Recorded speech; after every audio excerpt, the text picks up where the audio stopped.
Donc, immédiatement après le petit déjeuner, je demandai avec empressement à mon cousin la permission de me servir de sa voiture, invoquant que j'avais besoin d'aller à Arkham. Il acquiesça aimablement et, pensai-je, avec un soulagement tel qu'il devint presque jovial, d'une bonne humeur qui sembla même s'accentuer quand j'ajoutai, un peu hésitant, qu'il me faudrait peut-être rester la journée entière. Il me conduisit lui-même à la voiture et assista à mon départ, m'encourageant à rester en ville aussi longtemps que je le désirais et à me servir de la voiture autant que je le voudrais. Malgré cette décision impulsive, j'avais mon objectif initial bien en tête. C'était cette même vieille Madame Bishop, dont la conversation tortueuse m'avait été résumée rapidement par mon cousin lors de l'un de nos premiers entretiens et qui, dans ses grommellements, avait prononcé le nom de Nyarlathotep et de Yog-Sothoth. Grâce à ce qu'Ambrose avait noté sur le dos d'une enveloppe qui se trouvait parmi les papiers qu'il m'avait montrés, je pensais pouvoir trouver sans difficulté le chemin de son logis, sans avoir à m'arrêter pour me renseigner.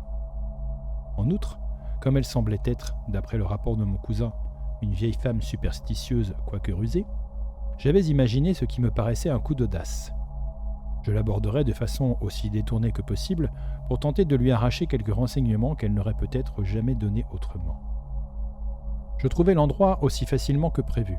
La maison basse, au flanc d'un blanc fané, ressurgit immédiatement du souvenir que je gardais de la description d'Ambrose. Et le montant de la barrière griffonnée du nom Bishop ôta le dernier doute qui aurait pu me rester. Sans hésiter, je suivis l'allée, empruntai la véranda et frappai. « Entrez !» fit une voix de fossé à l'intérieur. J'entrai dans la maison, et je me retrouvai, comme mon cousin, dans une pièce très sombre. Je distinguai assez facilement la silhouette de la vieille femme et remarquai qu'elle tenait un chat de bonne taille sur ses genoux. « Asseyez-vous, messieurs !» Je fis ce qu'elle me disait et, sans me présenter, je demandai. « Madame Bishop, avez-vous entendu les grenouilles dans la forêt de Billington ?» Elle répondit sans hésiter. « Pour sûr, je les ai entendus qu'appelaient bien réguliers. Et puis, je sais qui les appelle à venir de dehors. » Vous savez ce que cela veut dire, Madame Bishop. Ça pour sûr, et puis vous pareil, à votre voix. Oui, le maître est de retour. Nous savions qu'il revenait quand la maison l'a été rouverte. Le maître attendait, et il a attendu ben longtemps. À ce jour, il est revenu, et ses choses sont de retour et tout, à éventrer, puis à déchirer, et Dieu sait quoi. Je suis qu'une vieille, monsieur, et j'ai point longtemps à vivre. Bien, je souhaite peu garde mourir de cette façon-là. Qui que vous êtes à venir là, puis à me questionner comme ça, monsieur? Vous êtes-il un de ceux-là? Est-ce que j'ai le signe? Répliquai-je. Ça non, mais ils peuvent venir avec la forme qu'ils veulent, vous savez bien. Sa voix, qui avait commencé de s'étrangler en un rire saccadé, faiblit soudain. Vous avez la même voiture que le maître quand il est venu? Vous venez du maître? De chez lui, pas pour lui, répondis-je vivement. Elle parut hésiter. J'ai point mal fait. J'ai point écrit cette lettre. C'est Lem Whiteley qui écoute des choses qui ne sont pas pour lui. Quand avez-vous entendu Jason Osborne? 10 nuits après qu'il était pris, et puis 12 nuits plus tard, et puis encore pour finir, 4 nuits avant qu'il trouve. Pareil que tous les autres dans le temps, et pareil que ceux qui suivront. Je l'entendais aussi clair que s'il avait été où ce que vous êtes assis, monsieur. Et j'ai pas vécu toute ma vie de l'autre côté de la vallée d'Osborne pour pas reconnaître sa voix quand je l'entends. Que disait-il? Chantait la première fois. Des mots que j'ai jamais entendus avant, des mots bizarres. La dernière fois, ça ressemblait à de la prière. La fois du milieu, il disait des mots ben vite dans cette langue à eux. C'était point fait pour de simples mortels. Et où était-il? Dehors. Il était dehors avec eux, et ils attendaient leur heure avant qu'ils soient prêts à le manger. Mais on ne l'a pas mangé, Madame Bishop. On l'a retrouvé. Pour sûr, fit-elle dans un petit rire. C'est pas toujours la chair qu'ils veulent, mais c'est ben tout le temps l'esprit, ou ce qui fait qu'un homme, il pense, et puis il comprend des choses, et qui fait, puis qui dit des choses. La force vitale. Appelez ça comme il vous plaît, monsieur. C'est ça qu'ils veulent, les démons. Pour sûr qu'on l'a trouvé, ce Jason Osborne, tout déchiré et lacéré qu'ils ont dit. Mais il était mort, pas? Il était mort, et il s'était bien rempli de lui. Ceux-là qui l'avaient emporté où est-ce qu'ils allaient. Et où allaient-ils, Madame Bishop? Par ici, par là, monsieur. Ils sont là tout le temps, tout alentour de nous. Mais vous pouvions point les voir. Ils écoutent qu'on parle, peut-être ben, et ils attendent à la porte que le maître les appelle, comme il les appelait autrefois. Pour sûr, les revenus par-delà de 200 ans. Pareil que mon grand-père, il disait, et il les a relâchés. Et ils volent, et ils rampent, et ils nagent, et ils sont juste à côté de nous, où ce qu'on est, à attendre de sortir encore, et puis à tout recommencer.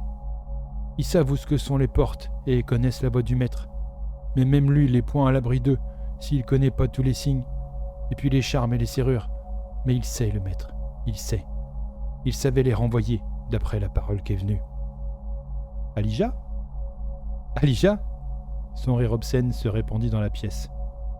Alijah en savait plus qu'un sop mortel. Il connaissait quelque chose, personne n'y peut dire.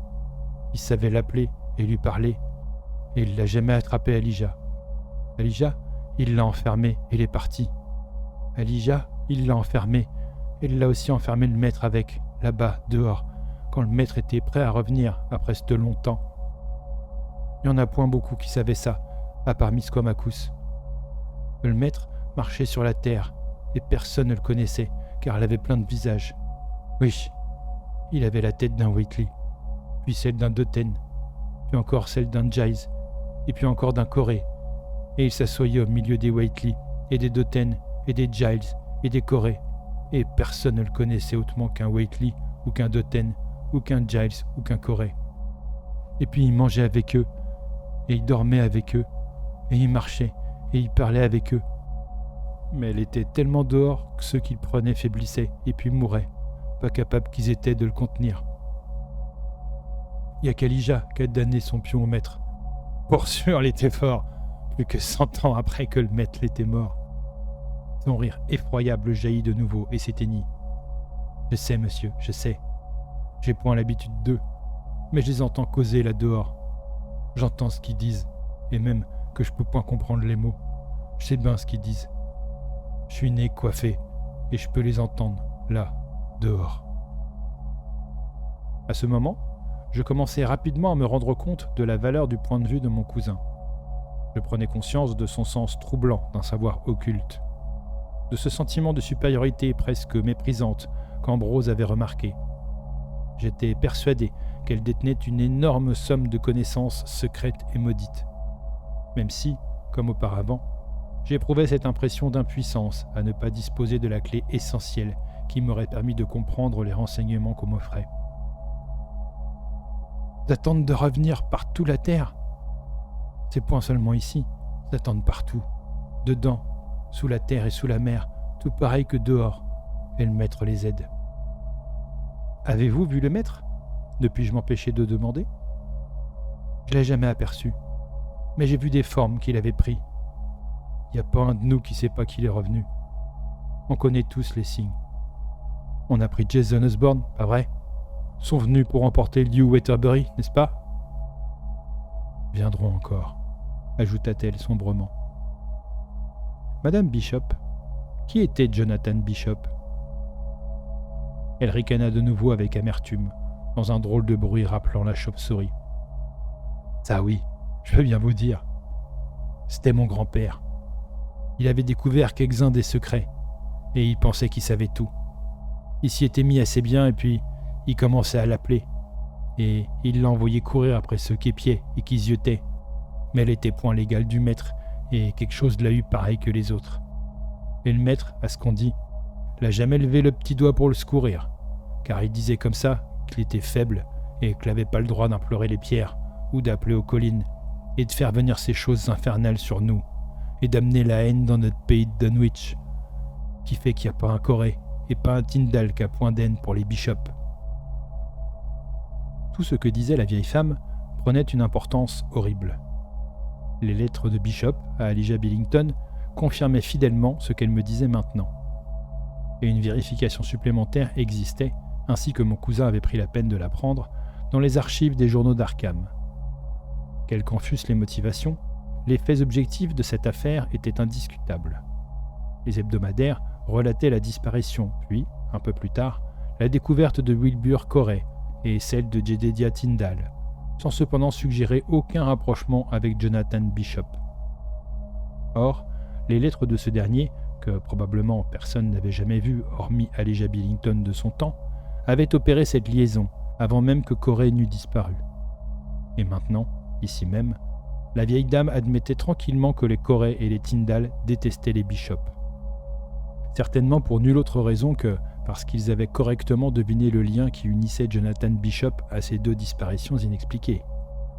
J'étais passablement troublé par la certitude que, si j'avais disposé des connaissances adéquates, j'aurais pu obtenir beaucoup plus de renseignements de la part de la vieille femme que je n'en obtenais en fait.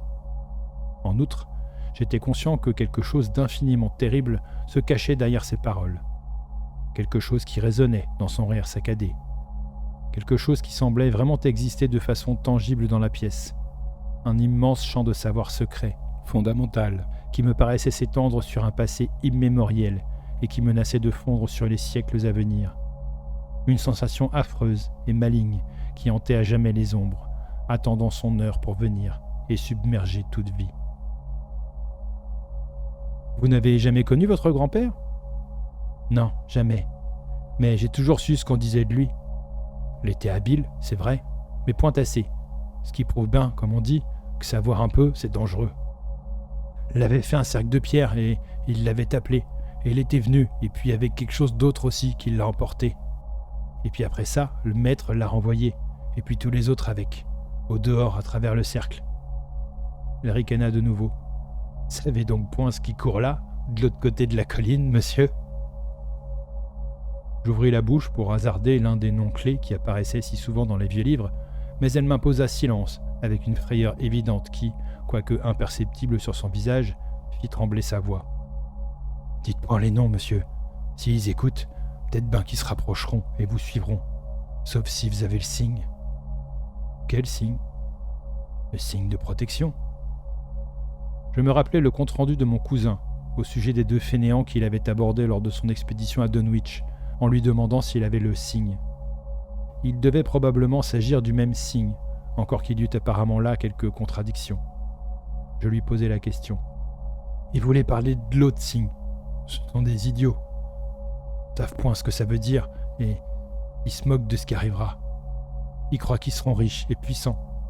Mais le signe, c'est pas ce qu'ils pensent. Ceux du dehors, ils se moquent pas mal de rendre les gens riches. Tout ce qu'ils veulent, c'est revenir.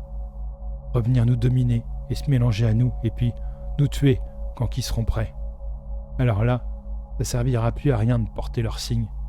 À part peut-être si vous êtes puissant, pareil que le maître. Puis dans ce cas, vous en êtes. Je sais. Ça sert point à grand chose, mais je sais. J'ai entendu Jason Osborne crier cette nuit que ça l'a attrapé. Et Sally Sawyer, qui tient la maison de mon cousin Seth, elle a entendu des bruits de planches déchirées et déchiquetées quand cette chose l'est tombée sur l'abri où qu'était Osborne quand elle est venue, et c'était tout pareil avec Lew Waterbury.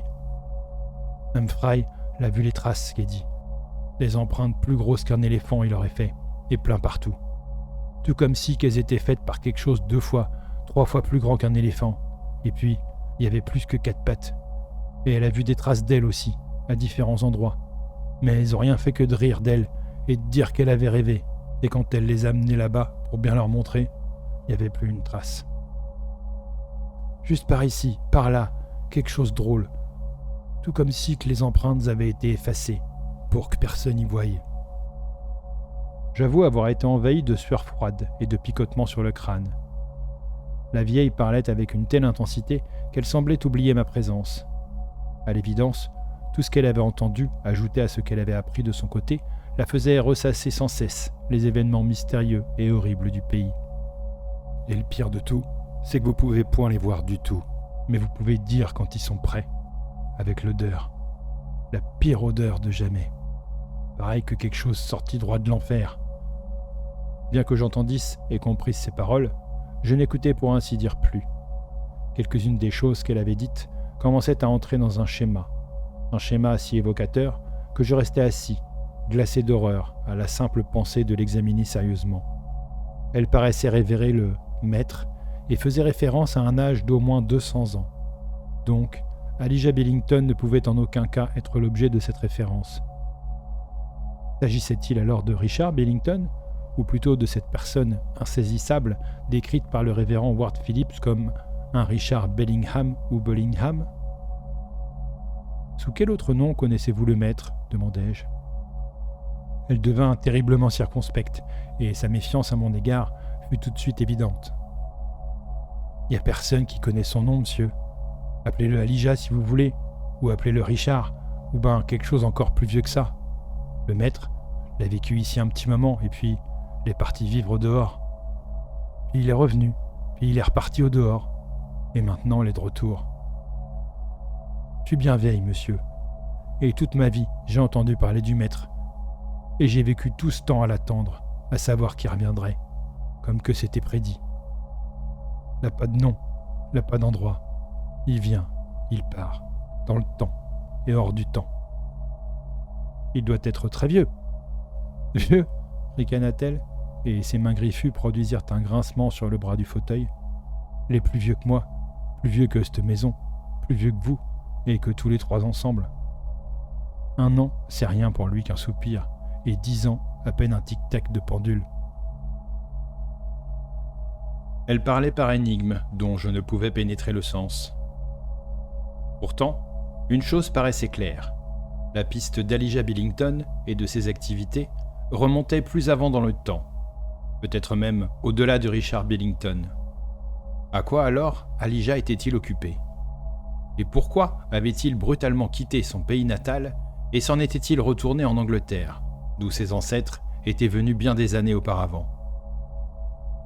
La supposition initiale m'avait paru aller tellement de soi, et que j'avais immédiatement admise sans la mettre en doute, à savoir qu'Elijah s'était retiré après avoir chassé l'Indien Quamis pour éviter toute implication ultérieure dans les mystérieux et terribles événements qui se produisaient à son voisinage, n'apparaissait plus du tout évidente. Mais alors dans ce cas, quelles étaient les véritables raisons de la fuite d'Elijah ? Rien n'indiquait que les autorités fussent même sur le point de découvrir qu'Elijah portait la responsabilité des événements fâcheux de cette contrée, précisément les disparitions et les bien plus étranges réapparitions. Maintenant, la vieille femme restait silencieuse. Quelque part dans la maison, j'entendis le tic-tac d'une pendule.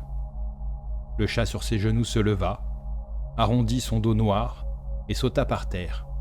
« Qui vous a envoyé, monsieur ?» demanda-t-elle tout à coup. « Personne. Je suis venu de moi-même. »« Venu pour quelque chose, pour sûr. Vous êtes-il un homme du shérif ?»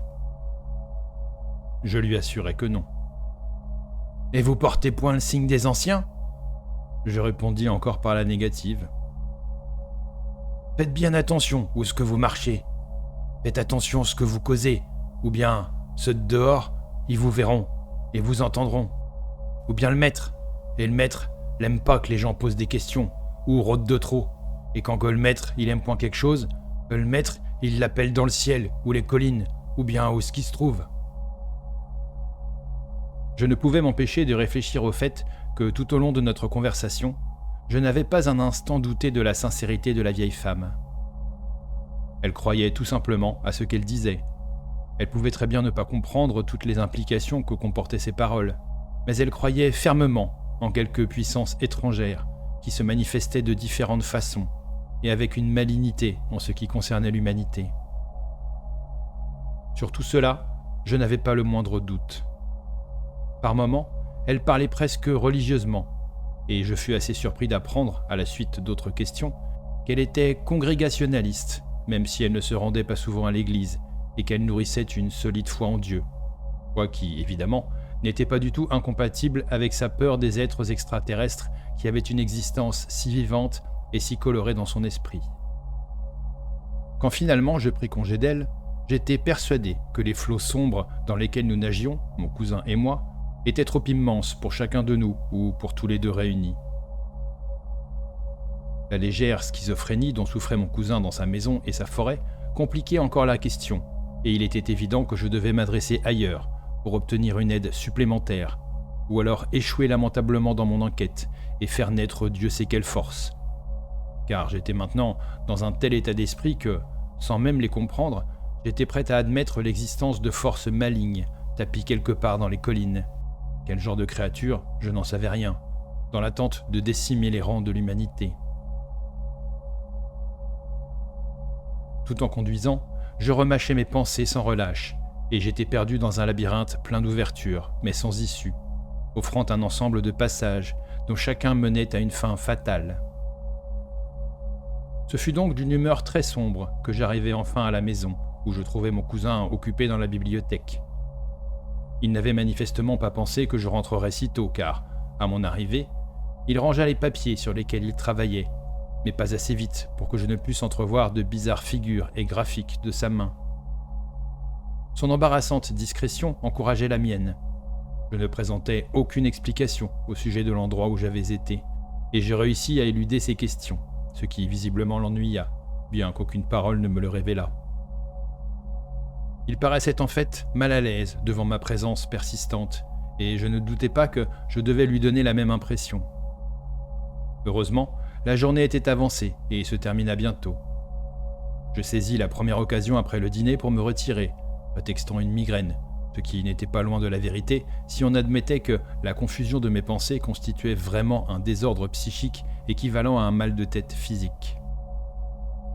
En vue de ce qui se passa cette nuit-là, je désire essayer de montrer le mieux possible que je n'étais pas réellement malade ou sous l'empire de quoi que ce fût d'anormal.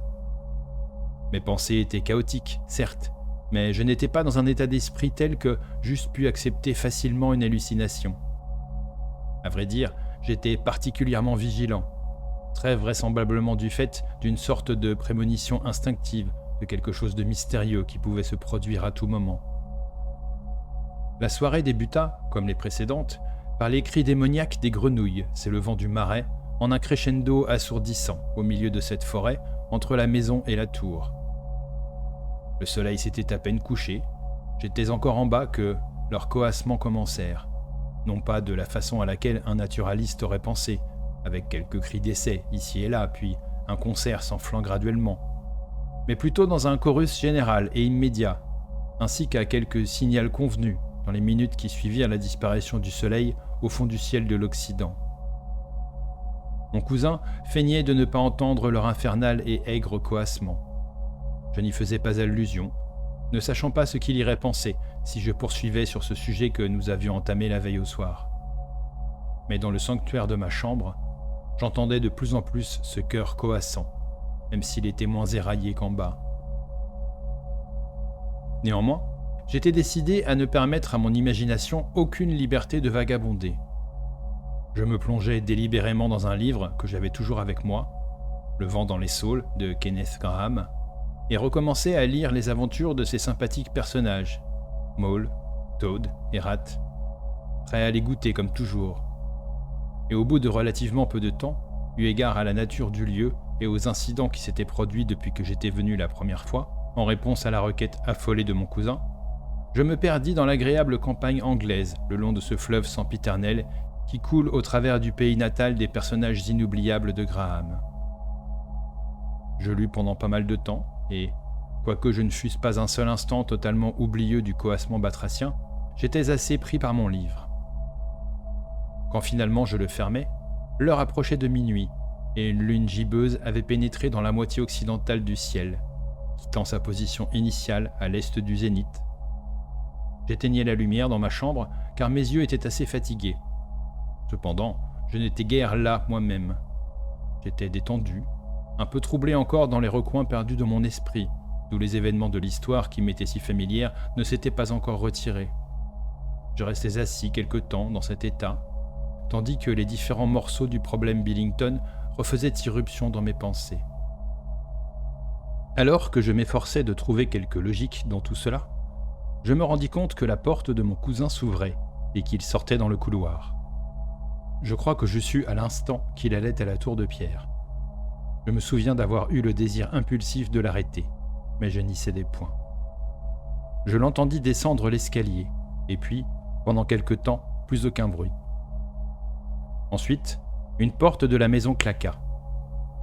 Je traversai le couloir et entrai dans sa chambre, d'où je pouvais regarder cette étendue de gazon qu'Ambrose devrait traverser pour atteindre la frange de terre boisée entre la maison, le marais et la tour. Je l'aperçus qui marchait là, et une fois encore, j'éprouvai l'impulsion de me lancer derrière lui. Mais j'en fus dissuadé par autre chose que la raison. Je ressentais quelque chose, voisin de l'effroi. Je n'étais pas certain que, cette nuit, mon cousin marchait en dormant, ainsi qu'il l'avait fait d'autres nuits. Il était tout à fait possible qu'il fût éveillé, et dans ce cas, il aurait certainement mal réagi si j'avais marché sur ses pas.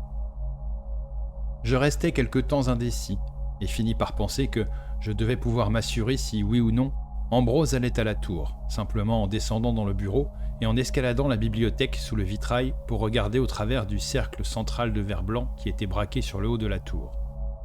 Je pourrais certainement l'apercevoir, avec ce clair de lune, et me rendre ainsi compte si, oui ou non, une silhouette apparaissait par l'ouverture qu'Ambrose avait ménagée dans le toit. Pendant que j'en arrivais à cette conclusion, Ambrose avait eu largement le temps d'atteindre son objectif, si c'était vraiment la tour. Sans hésiter donc, je descendis les escaliers dans le noir, ayant fini par connaître assez bien la maison au cours de mon séjour, et entrai directement dans le bureau. Alors, apercevant pour la première fois le vitrail dans l'obscurité, je restai confondu, et saisi à nouveau par l'action éclatante du clair de lune sur les vitraux, prêtant à la baie une apparence des plus vives et des plus frappantes, comme si elle était animée d'une luminosité qui répandait un peu de sa lueur réfléchie à l'intérieur de la pièce. Je montai sur la bibliothèque, comme je l'avais déjà fait, bien que cette fois, je dusse faire un peu plus attention. Et je me retrouvai bientôt debout, fouillant des yeux le paysage au travers du cercle central de verre transparent. J'ai déjà décrit la singulière illusion dont j'avais été l'objet quand j'avais plongé mon regard au-delà de cette vitre lors d'une précédente tentative.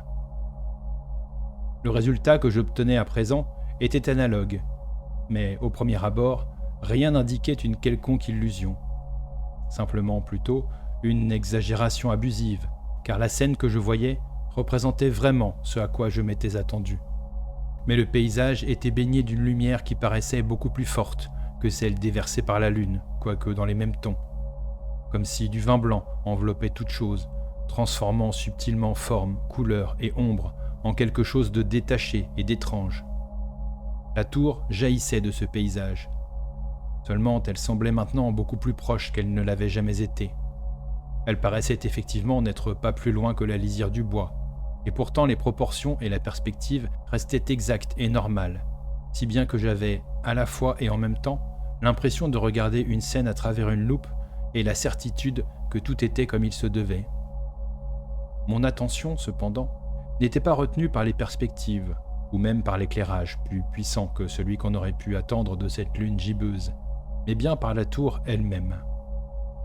Malgré l'heure, minuit était passé, je vis très distinctement mon cousin, debout sur l'étroite plateforme en haut de l'escalier de pierre qui se roulait à l'intérieur de la tour.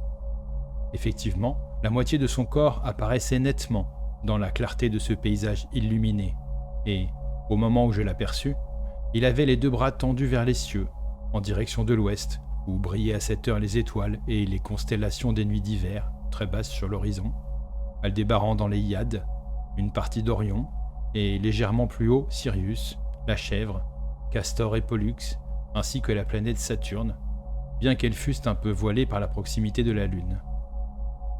J'apercevais mon cousin beaucoup plus nettement, comme je me rendis compte que je l'aurais dû, en vertu de toutes les lois de la perspective et de l'optique appliquées à l'éloignement, à l'heure et aux conditions données.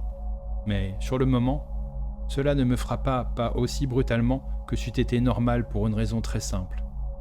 Je voyais en effet beaucoup plus que ces éléments du cadre qui semblaient, tel qu'il était, à peine un décor pour le spectacle absolument horrible et effroyable qui s'offrit à mon regard de la fenêtre du bureau, car mon cousin Ambrose n'était pas seul. S'étendait hors de lui une excrescence, aucun autre mot ne semblait aussi adéquat, qui paraissait n'avoir ni commencement ni fin, mais se révélait animée de changements fréquents, et donnait cependant l'impression indubitable d'être vivante.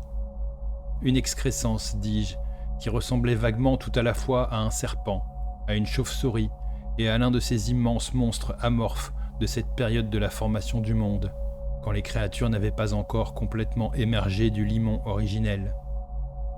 Et on ne voyait pas que cela, car tout autour d'Ambrose, sur le toit de la tour et dans l'air au-dessus de lui, il y en avait d'autres, défiant toute description.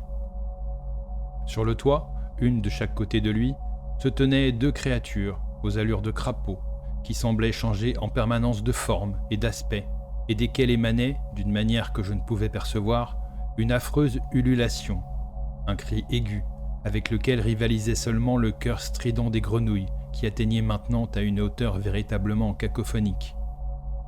Et dans l'air, au-dessus de lui, flottaient de grandes créatures vipérines, qui portaient des têtes bizarrement déformées, et de gros appendices grotesquement griffus, se soutenant facilement à l'aide de noires ailes gélatineuses d'une taille singulièrement monstrueuse.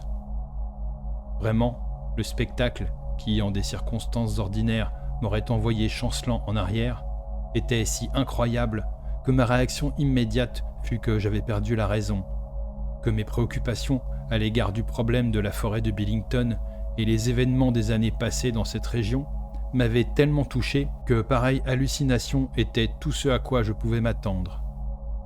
Bien entendu, ainsi que je m'en aperçois maintenant, c'est une preuve de la meilleure espèce que, si j'étais capable de raisonner aussi logiquement, les choses que je voyais existaient tout à fait en dehors de mon imagination.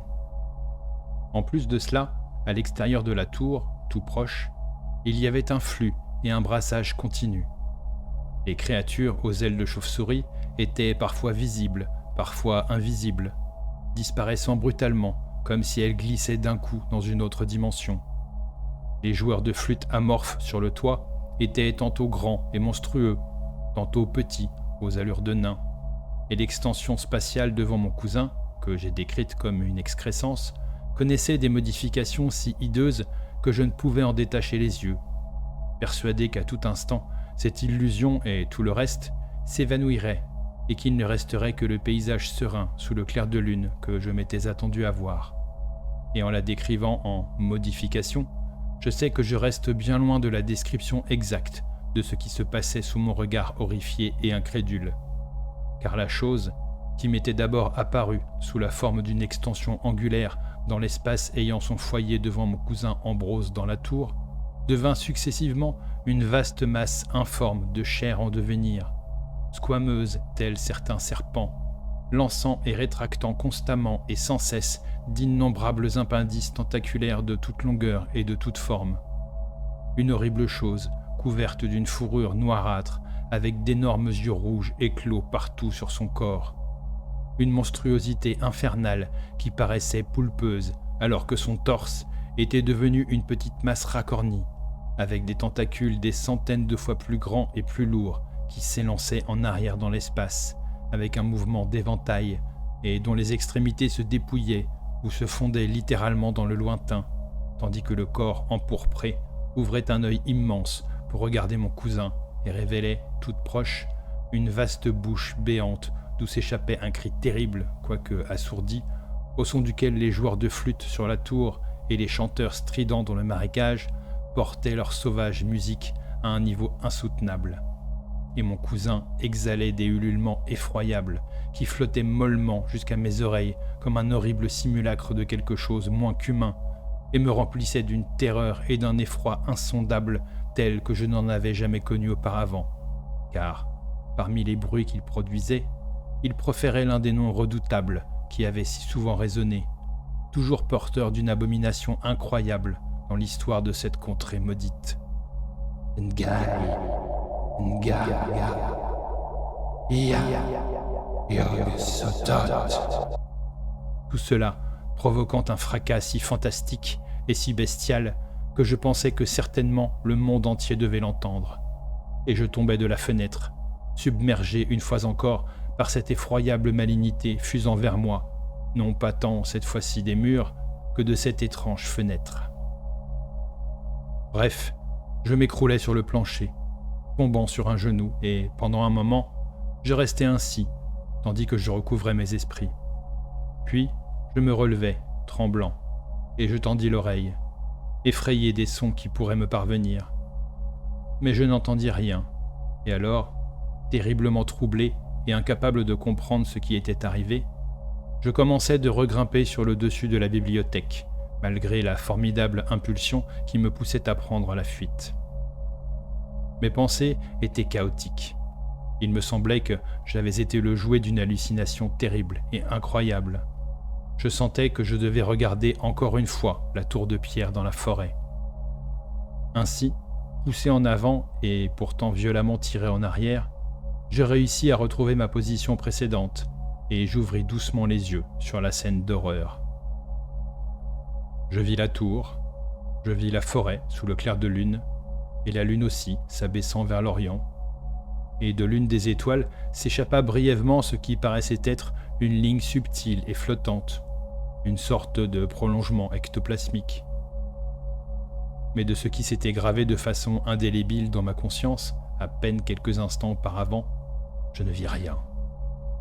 La tour s'élevait, abandonnée, et quoique le cœur des grenouilles sonnât encore bien en mesure, tous les autres bruits avaient cessé. Il n'y avait rien, ni sur ni autour de la tour, ni aucune trace de mon cousin Ambrose. La figure écrasée contre la vitre, je contemplais un moment le paysage sans y croire. Puis, je me rendis compte que mon cousin devait être sur le chemin du retour. Peut-être même s'approchait-il de la maison, car j'avais perdu toute notion du temps. Je battis en retraite, non sans jeter un dernier coup d'œil furtif et chargé d'appréhension à la scène déserte et silencieuse au travers de la fenêtre circulaire. J'atterris légèrement sur le sol, sortis du bureau et me hâtai de monter les escaliers vers ma chambre. Je l'avais à peine atteinte que j'entendis le bruit de la porte en bas et les pas de mon cousin qui approchait. Mais, en écoutant, je tressaillis. Quels pas étaient-ce ? Certainement plus que ceux d'un seul homme. Et comme ils étaient lents et traînants, et quelle voix s'élevait en chuchotement du pied de l'escalier. Que de temps ! Si gutturale qu'elle fût, c'était indubitablement la voix de mon cousin Ambrose. « Oui, maître. Me trouves-tu changé ?»« Non, sauf en ton visage et tes habits. »« Tu es allé loin ?»« Amnar et Carcosa. Et toi, maître ? » ?»« En de nombreux endroits, tout bien des visages, des temps passés et à venir. Parle doucement, il y a du danger ici. Il y a un intrus de mon sang dans ces murs. Dormirai-je ? Tu en as besoin ? Non, maître. Repose-toi alors et attends. Au matin, ce sera comme toujours. Oui, maître. Quand tu me désireras, je serai dans l'alcôve de la cuisine, comme avant. Attends, sais-tu en quelle année des hommes nous sommes ? Non, maître. Suis-je resté longtemps parti ? 2 ans ? 10 ? J'entendis le rire étouffé d'Ambrose qui me glaça. Le temps d'un soupir, plus de 20 fois 10. De grands changements sont survenus, ainsi que les anciens l'avaient prédit, et que nous avions eu l'occasion de l'apprendre. Tu les verras. Bonne nuit, maître. Oui, dis-le bien. Un long temps s'est écoulé depuis la dernière fois où tu me l'as dit ici. Repose-toi bien. Nous avons du travail, afin de tout préparer pour eux et ouvrir le chemin. Le silence retomba, à l'exception des pas de mon cousin qui montait lentement. Je l'entendais avancer avec un bruit banal, d'autant plus terrible dans sa banalité même qu'il venait après ce que j'avais vu, si vraiment j'avais vu quelque chose, par la fenêtre du bureau, après ce que j'avais entendu s'élever du pied de l'escalier, si vraiment j'avais entendu ce dialogue allusif et suggestif, car je commençais déjà à douter de la solidité de mes sens. Mon cousin parcourut le couloir, entra dans sa chambre et ferma sa porte. Au bout d'un petit moment, j'entendis le craquement de son lit, et puis tout devint silencieux. Ma première impulsion alors fut la fuite immédiate. Mais la fuite éveillerait les soupçons de mon cousin, sans assouvir son hostilité, et je savais que c'était hors de question. Mais parallèlement à cette impulsion, une réaction secondaire se produisit, le sentiment que j'étais en train d'abandonner Ambrose. Quoi que ce fût qui devait se passer plus tard, je me promis cependant qu'il me fallait faire une chose. Je devais revoir le docteur Harper, Je devais lui exposer dans l'ordre chronologique tout ce qui était arrivé, et même reproduire ou recopier les documents nécessaires de la bibliothèque de mon cousin. À cette heure avancée de la nuit, je n'avais guère le cœur à le faire. Pourtant, je savais que c'était indispensable. Avant de quitter la maison, je devais m'arranger pour préparer une note qui éclairât quiconque serait amené à devoir résoudre l'énigme de la forêt de Billington, ainsi, bien entendu, que le mystère enveloppant les événements bizarres et horribles de Dunwich. Cette nuit-là, je ne dormis pas. Le lendemain matin, j'attendis que mon cousin fût descendu pour quitter ma chambre, non sans quelques tremblements, craignant ce que j'allais voir. Mes craintes étaient pourtant sans fondement. Je trouvais Ambrose occupé à préparer le petit déjeuner. En vérité, il paraissait d'excellente humeur, et son aspect dissipa entièrement mes appréhensions, même si cela n'eut aucun effet sur ce qui restait de mes expériences nocturnes. En plus de cela, il était particulièrement volubile. Il espérait que le cœur des cris du marécage ne m'avait pas tenu éveillé au-delà de l'heure habituelle où je m'endormais. Les grenouilles avaient été anormalement bruyantes, pensait-il, et peut-être pouvait-on trouver quelque moyen de réduire leur nombre. Je ne sais pourquoi, cette suggestion m'alarma aussitôt. Je ne pus m'empêcher de lui rappeler les adjurations d'Alijah, ce qui le fit sourire d'une manière tout à fait sinistre, pensai-je, et quelque peu distante, comme pour me laisser entendre qu'il savait maintenant ce qu'Alijah avait voulu dire, et que cela ne le dérangeait pas. Cette réaction inhabituelle me troubla profondément, bien qu'il me parût nécessaire de dissimuler mes sentiments. Il poursuivit en disant qu'il serait occupé au dehors la plus grande partie de la journée, et qu'il espérait que je ne lui en voudrais pas de son absence. Il avait découvert des travaux qu'il fallait absolument exécuter dans la forêt. Je cachai ma joie subite, car son absence me permettrait un accès facile aux documents de la bibliothèque. Cependant, je sentis que je devais jouer le jeu sur ce point, et lui demander au moins si je pouvais lui être d'une utilité quelconque. Il sourit. « C'est très aimable à vous, Stephen, mais à vrai dire, j'ai oublié de vous le dire, j'ai de l'aide. J'ai engagé quelqu'un pendant que vous étiez absent l'autre jour, et je dois vous avertir à son sujet pour que vous ne vous inquiétiez pas. Il a une drôle de façon de parler, et vous trouverez son costume un peu particulier. En fait, c'est un Indien. » Je ne pus dissimuler mon étonnement. « Vous paraissez surpris. »« Je suis sidéré, » réussis-je à répondre. « Où avez-vous donc déniché un Indien dans cette région ?»« Oh, il est venu, je l'ai engagé. On ne peut qu'être surpris devant tout ce qu'on peut trouver dans ces collines. » Il se leva pour desservir la table, car j'avais manifestement fini de manger quand, se tournant vers moi, il ajouta ce dernier fait accablant. « C'est une étrange coïncidence que vous devriez goûter. Il s'appelle Quamis. »